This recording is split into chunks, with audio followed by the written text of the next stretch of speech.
Careful With My Heart. And ngayon na dumating na tayo sa huling yugto, kasama pa rin namin kayo. Nagpapasalamat kami sa lahat din syempre ng mga tao na sumuporta at tumangilip ng programa. And sa crew, sa cast, sa staff, sa lahat ng bumubuo ng Be Careful With My Heart. Maraming salamat at masasabi talaga na job well done. Wow. Hindi ba? Ayun. Alam ko naman na after nito, there will be more good things na in store for each and every one of us. Correct. Sa ganda ng project na ginawa nyo, 100% yan. Thank you. Thanks, Jody. Sir Chief.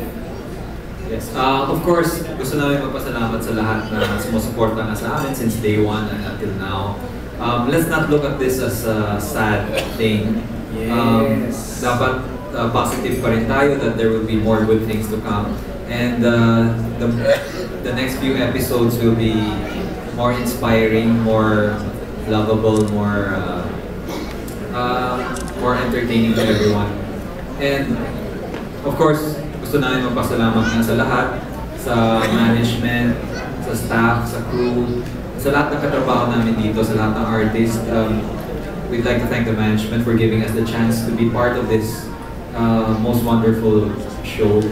It gave us a lot of opportunities. It gave us a lot of opportunities to reach out to people, to be an inspiration, to give hope. So we'll surely miss all of that.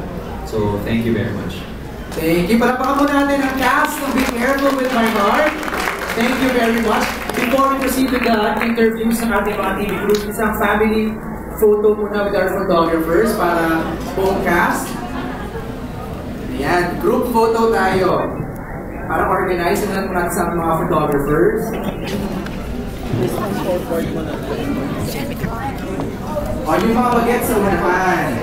Ayan. Jerome and Mike sa unahan.